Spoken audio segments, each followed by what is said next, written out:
Hello friends, welcome back to our channel. Please like my video, subscribe to my channel. పచ్చిమిర్చి గుత్తులుగా కాయాలంటే మిర్చి మొక్కకు ఇవ్వవలసిన కేర్ ఏంటి, దానికి ఇవ్వవలసిన పోషకాలు ఏంటనేది ఈ వీడియోలో తెలియజేస్తాను. స్కిప్ చేయకుండా చూడండి. ప్రతి కొమ్మ కూడా కాయలు అనేది గుత్తులుగా కాయాలి అంటే, అలాగే ఆకుముడత లేకుండా ప్రతి పువ్వు రాలకుండా పిందగా మారాలి అంటే చాలా సమస్యలు ఉంటాయి. పూత రాలుతూ ఉంటుంది పచ్చిమిర్చిది. అలా పూత రాలకుండా అంత కాయ బాగొచ్చి ముడతలు అనే సమస్య లేకుండా మొక్కని ఎలా కేర్ చేయాలి, ఎటువంటి పోషకాలు ఇవ్వాలి అనేది పూర్తి వివరాలు తెలియజేస్తాను. కాబట్టి ఎక్కడ కూడా స్కిప్ చేయకండి. మీకు స్కిప్ చేస్తే వీడియో అయితే అర్థం కాదు. ఇక్కడ మీరు చూస్తున్నారు పచ్చిమిర్చి మొక్క ఎంత ఫ్లవరింగ్ ఉందనేది, ఎన్నెన్ని కాయలు వచ్చేది అనేది కూడా మీరు చూశారు. దీనికి మెయిన్ ఎక్కువగా అటాక్ అయ్యేది ఆకుముడత సమస్య, పూత రాలడం. ఈ రెండింటికి ఆకుముడత వచ్చినప్పుడు మీరు ఖచ్చితంగా నీమాయిలు అంటే దాని కొలతల ప్రకారమే స్ప్రే చేయాలి. లీటర్ వాటర్లో 1/2 టేబుల్ స్పూన్ అట్లా 15 డేస్కి ఒకసారి స్ప్రే చేస్తూ ఉండాలి. లేదంటే వేపాకు అదైనా రుబ్బి కూడా ఆ వాటర్ కూడా స్ప్రే చేయొచ్చు. ఇలా మనకు ఈజీ అంటే ఆర్గానిక్ పద్ధతిలో చేసుకోవచ్చు.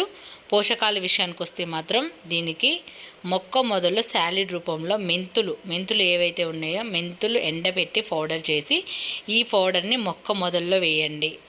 అంటే ఆ మొక్కకి ఎక్కువగా నల్ల పేను కూడా ఎక్కువగా పడుతూ ఉంటుంది, గమనించండి మీరు. మొక్కకి ఇలాంటివి ఈ మెంతుల్లో చేదు అనేది ఉంటుంది కాబట్టి సాయిల్లో వేసామనుకో ఎటువంటి ఫంగస్ ఇన్ఫెక్షన్ మొక్కకు రాకుండా మంచిగా గ్రోతింగ్ అనేది చాలా బాగుంటుంది. కాబట్టి తప్పకుండా ఇవి పౌడర్ చేసేసి ఎక్కువ క్వాంటిటీలోనే చేసేసుకొని ఇవ్వండి. ఒక 2 టేబుల్ స్పూన్లో ఉండే విధంగా పౌడర్ అయితే చేసేసి మొక్క మొదల్లో ఇచ్చి చూడండి. ఇంకా బాగా వీటికి కాల్షియం, ఐరన్ ఎక్కువగా కావాలి అని ఇంకా చాలా పోషకాలు ఉంటాయి కదా. ఇంకా మనం డైలీ నా ఛానల్లో చాలా పోషకాలు అయితే చూపించాను, ఒక్కసారి చూడండి. అది అన్ని మొక్కలకి ఇచ్చే పోషకాలు అన్నమాట. ఈ పౌడర్ని తీసుకొచ్చేసి నేను మొక్క మొదల్లో వేస్తున్నాను. అలాగే దీనికి ఇంకా బాగా ఏంటంటే కంపోస్ట్ ఏంటంటే, ఇప్పుడు పల్లి పౌడర్ ఉంది, లేదంటే ఎండిపోయిన పువ్వులు ఉంటాయి, ఇవన్నీ ఉంటాయి కదా. ఇవన్నీ కూడా నేను మొక్కకు దూరంగా వేసేసి మట్టి కప్పేస్తూ ఉంటాను. మంచి కంపోస్ట్ తీసుకొని మొక్క అయితే ఘనంగా పెరుగుతుంది, ఎక్కువ కాయలు అనేది వస్తుంటాయి, వీటికి మంచి పోషకాలు వస్తాయి. అలాగే నేను ఎప్పుడు చెప్పే బనానా ఫర్టిలైజర్ కూడా పూత రాలడాన్ని అయితే ఆఫ్ చేస్తుంది. బనానా ఫర్టిలైజర్ అసలు పూత రాలడాన్ని నివారణిస్తుంది పక్కాగా. చాలా ఇక్కడ నేను పల్లి పొట్టు వేశాను, చూసారు కదా, మొదల పువ్వులు వేశాను, అవన్నీ కూడా అవంతా కూడా మళ్ళీ మట్టి కప్పేస్తాను. చూడండి ఇక్కడ ఎన్ని కాయలు. ఇవన్నీ ఇచ్చిన తర్వాత క్రాప్ అనేది ఇలా ఉంటుంది. ఎప్పుడైనా మొక్కలకి కేరింగ్ అనేది చాలా ముఖ్యం. నేను స్టార్టింగ్లో చూపించాను కదా మొక్కలకి ఎంతగానో పోషకాలు ఇవ్వడం, కేర్ చేయడం, అవన్నీ చేయడం వల్లనే ఇప్పుడు క్రాప్ అనేది ఇంత విపరీతంగా ఉంది. ఎన్నెన్ని కాయలు కోసాను అనేది కూడా మీకు ఇక్కడ చూపిస్తాను. ఫ్లవరింగ్ నుంచి పోషకాలు ఇచ్చే వరకు, హార్వెస్ట్ వరకు ఒకే వీడియోలో చూపిస్తున్నాను. మీరు ఇక్కడ చూడొచ్చు ఎంత చక్కటిగా ఒక్క మొక్కకే 1/2 కేజీ కాయలు అయితే వచ్చినాయి. ఇలాంటివి ఒక 2-3 మొక్కలున్నా సరిపోతుంది. మళ్ళీ ఏంటంటే ఒక 3 ఇయర్స్ వరకు ఒక మొక్క అయితే ఉంటుంది. దీనికి ఎటువంటి పెస్ట్ అటాక్ లేకుండా, దీనికి ఎప్పుడు పెస్ట్ అటాక్ అయినా కూడా మంచిగా ఇలా చేసుకున్నారనుకో 3 ఇయర్స్ కూడా ఒక మొక్క అయితే ఉంటుంది. ఇది ఆల్రెడీ 1 ఇయర్ మొక్క అని చెప్పొచ్చు. 1 ఇయర్ మొక్క అయినా స్టిల్ ఇప్పటికీ ఇంత చక్కగా క్రాప్ అనేది ఉంటుంది. మనకు వంకాయ మొక్కలు, ఇట్లా పచ్చిమిర్చి మొక్కలు దాదాపు 2-3 ఇయర్స్ అయితే ఖచ్చితంగా ఉంటాయి. దానికి పోషకాలు ఇచ్చి కేర్ చేస్తే మాత్రం ఎటువంటి ప్రాబ్లం లేకుండా పెరుగుతూ ఉంటుంది. అధికంగా వాటర్ అయితే చేయకూడదు, దాని తడి చూసుకొని చేయండి. లేదంటే ఎందుకంటే ఎక్కువగా వాటర్ చేస్తే ఏమవుతుందంటే మొక్క అయితే ఖచ్చితంగా అంటే పచ్చిమిర్చి మొక్కకు అధికంగా వాటర్ అయితే ఇవ్వకూడదు. దాన్ని మొక్క మొదల్లో తడి చూసుకొని ఇవ్వండి, ఎందుకంటే చనిపోయే ఛాన్సెస్ ఉంటాయి కాబట్టి. చూసారు కదా కొమ్మకి ఎన్ని కాయలు ఉన్నాయో. మొత్తం అయితే హార్వెస్ట్ చేశాను ఈరోజైతే. మేము వారానికి ఒకసారి ఇలా కోస్తాను. ఇంకా బయట పచ్చిమిర్చి కొనాల్సిన అవసరం లేదు నాకైతే. మంచిగా మా ఇంట్లోకి అయితే సరిపోతున్నాయి. ఇంకా కొన్ని మొక్కలు కింద గేట్ దగ్గర వేశాను మామూలుగా, కాకపోతే అక్కడ ఎండ పడట్లేదు. అవి కూడా తీసుకొచ్చి, అవి కూడా 1 ఇయర్ అవుతుంది వేసి, మొత్తం పెద్ద చెట్లు వచ్చి నీడ పడుతుంది కాబట్టి క్రాప్ అనేది సరిగా లేదు. కాబట్టి నేను అవి కూడా మళ్ళీ వర్షాలు పడినప్పుడు తీసుకొచ్చి పైన పెడతాను.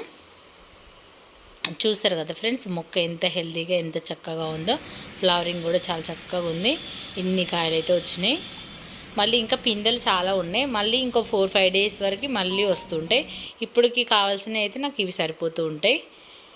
చూసారు కదా. మళ్ళీ ఏమైనా ఇంకేమైనా కారం కొంచెం కావాలనుకుంటే ఎండుమిర్చి కూడా యాడ్ చేసి చేస్తూ ఉంటాను. ఇంకా బయట కొనను నేను, ఇవే సరిపెట్టుకుంటూ ఉంటాను. మంచిగా మనకు ఆర్గానిక్ పద్ధతిలో ఈ విధంగా అయితే హార్వెస్ట్ అయితే చేసుకున్నాను. మీరు కూడా మీ మొక్కకైతే ఇలాంటి కేర్ చేయండి. తప్పకుండా మీ పచ్చిమిర్చి మొక్క కూడా 100% కాయలైతే ఫుల్గా వస్తాయి. ఇంకా నేను దాని మొదట్లో పల్లి పుట్టు అదంతా వేసాను కదా, ఎండిపోయిన పువ్వులు అవన్నీ వేసి మట్టి కప్పేసాను. అది ఇంక ఇది వచ్చేసి ఎస్టర్డే అనమాట. పువ్వులు చూడండి ఎంత బాగా వచ్చినాయో, మందారాలు. నిజంగా చాలా నాకు పూజకి ఇవైతే చాలా యూజ్ అవుతున్నాయి. కోసేటప్పుడు గ్రిల్ నుంచి కదా సరిగా కోయరాట్లేదని అప్పుడు వీడియో ఆఫ్ చేసి కోసాను అనమాట. చూడండి ఎంత చక్కగా వచ్చినాయో, బ్యూటిఫుల్ ఫ్లవర్స్ అని చెప్పవచ్చు. కలర్ కూడా పర్ఫెక్ట్గా ఉంది. మీ ఇంట్లో కూడా ఇలా పెంచుకోండి మందార మొక్కల్ని ఈజీగా కొమ్మ ద్వారా. ఇది వచ్చేసి మొన్న ఇంటికి వెళ్ళాను అనమాట 2 డేస్ బ్యాక్. అమ్మ వాళ్ళ ఇంట్లో ఇది రెడ్ కలరు మందార. అసలు ఎన్ని పువ్వులు పూస్తుందో తెలుసా. అసలు నెంబర్ ఆఫ్ ఫ్లవర్స్ వస్తూ ఉంటాయి. ఇంకా నేను వెళ్ళినప్పుడు మామూలుగా మార్నింగే కొన్ని కోసేసారనమాట. నేను తర్వాత ఎప్పుడో తీసాను. ఎంత బాగున్నాయి అంటే కలర్. ఇదే కొమ్మని తీసుకొచ్చి నేను మన గార్డెన్లో కూడా పెట్టాను. బట్ అది ఇప్పుడు సమ్మర్లో నేను ఊరు వెళ్ళినప్పుడు అది పోయింది. వచ్చేటప్పుడు తీసుకొద్దాం అనుకున్నాను, మళ్ళీ మర్చిపోయాను అనమాట. ఈసారి వెళ్ళినప్పుడు మళ్ళీ తప్పకుండా తీసుకొస్తాను. ఎంత రెడ్ కలర్, రక్త మందార అంటారు ఇది. చూసారు కదా ఫ్రెండ్స్. ఈ వీడియో నచ్చితే లైక్ చేయండి, ఛానల్ని సబ్స్క్రైబ్ చేసుకోండి. Thanks for watching friends. Please like